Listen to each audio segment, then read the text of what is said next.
What causes volcanoes to form?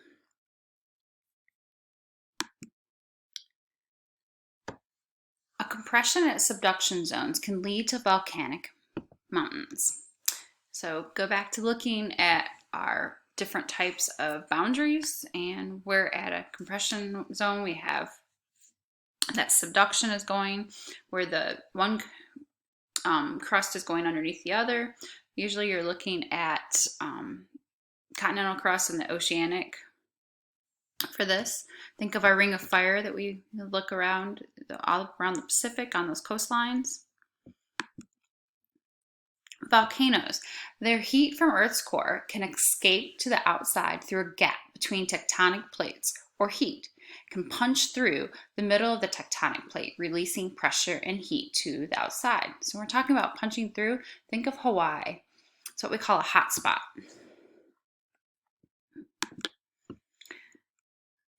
So lava, which is outside the Earth's crust. So if it's outside the Earth's crust, right here is the Earth's crust. And when we're talking, once it reaches that outside area above, that's called lava. But when it's inside, below the crust, below that level into the Earth, that's magma. So magma that has erupted is called lava. Volcanoes are areas in the Earth's crust which emit lava, ash, and volcanic gases.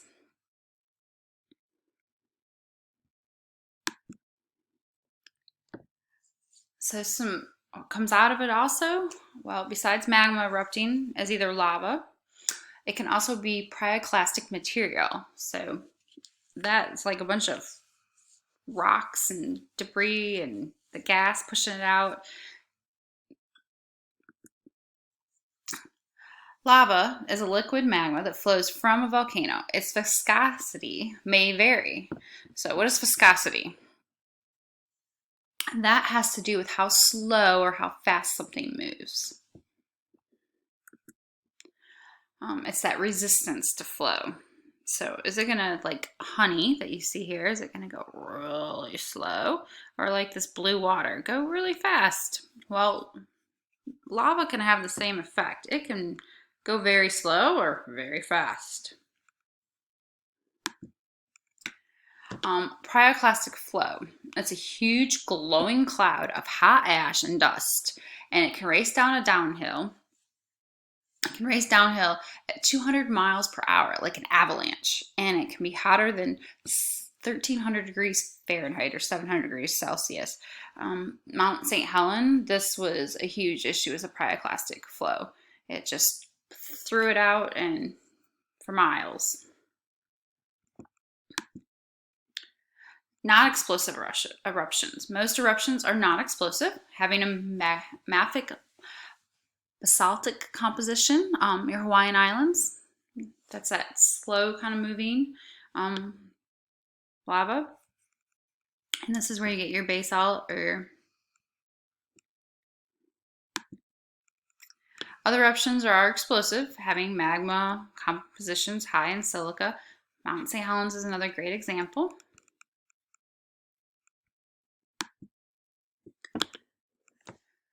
Explosive eruptions can be extremely destructive, causing deaths, destroying cities, or even affecting the climate by blocking out the sun from all the ash up in the sky and the clouds. Can't get through. And you can see where all these little red spots is volcanic activity. There's your little Hawaiian Islands here. And you have your ring of fire right here. And then you can see them scattered throughout other places as well. So inside of a volcano, you have your main vent, which is your conduit pipe. Here's your magma chamber, and that goes up to where it's going to erupt out. That pipe will carry the magma from the chamber through the crust and through the volcano itself until it reaches the surface.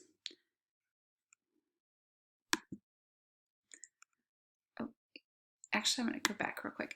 Also, you can have these like little vent shafts that can come off, and you can have other lava coming out other places besides just the top. So don't think that there's only one spot that the lava can escape the volcano. A crater. That's like a funnel-shaped pit near the top of the central vent. So you have this crater of the volcano. You can see these ones have filled in with water and stuff. This one's just empty looking.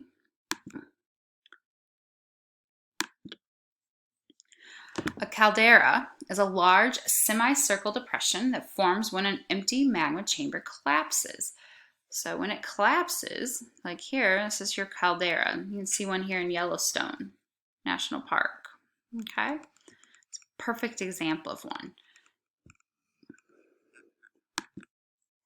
There are three types of volcanoes: composite, cinder cone, and shield. And these are the three that we're going to focus on. Composite, or strato, is also what it's called, volcanoes. They are most common type of volcano. So here's Mount Rainier in Washington State. And that is an example of a composite or strato volcano. They have steep sides at the opening and broad base. This is kind of your, if somebody was to ask you to draw a volcano, this is usually what they're going to draw, something similar to this. It's the most common. Composite volcanoes erupt very explosively, spewing out pyroclastic material followed by periods of calm lava flow. This results in layers, thus the name stratovolcano. So you can see the layers here because they keep layering up. That's what builds them up. Cinder cone volcanoes. That's our second one. Cinder cone volcanoes tend to be smaller and can form quickly. And I'll give you some other examples later of how quickly they can form. And this one is in Mexico.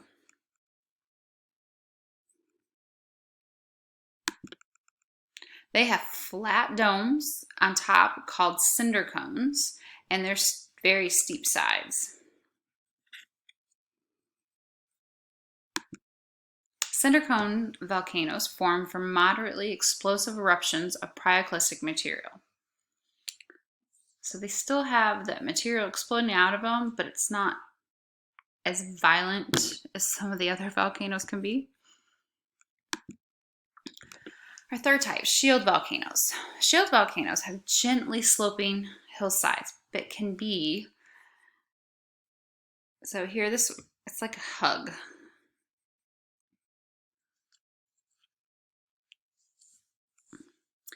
This one's in Iceland. They are huge though.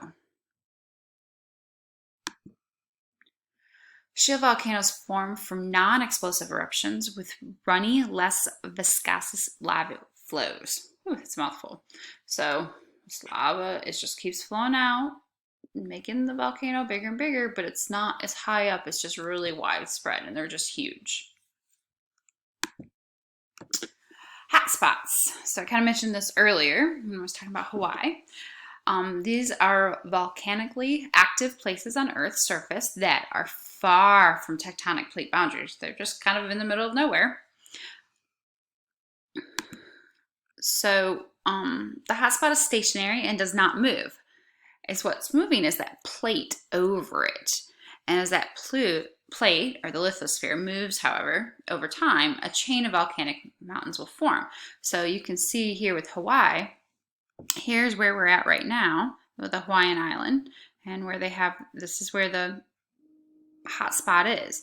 But as that plate moved, obviously it's moving this way, and you can see if it's moving this way that here's our oldest one. So at one time this was over here, over that hot spot, and formed Kauai, and so on, until now where it is now. And they talk about, and I cannot remember the new one that it's forming underneath, and it's still underwater, the new little island.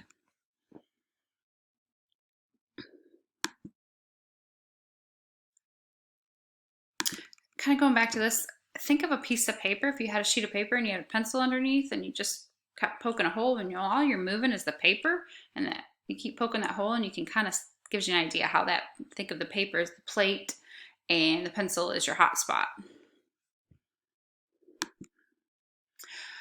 Yellowstone National Park in Wyoming is actually a super volcano and is located above a hotspot in the mantle of North America. Why Yellowstone super volcano could be huge. I've included the slides out of the video for you so you can go and check this and you can watch this little video clip. It's pretty neat. So you can see that it's moving this way. So here's your oldest hotspot and here's your newest one. So classification of volcanoes. Active, dormant, they're sleeping. Extinct, they're not alive anymore. There's nothing there. Active volcanoes are currently erupting or showing signs of erupting in the near future. So they might have a little activity going on. Dormant volcanoes are sleeping and are currently not erupting, but the record of past eruptions suggests that they may erupt again.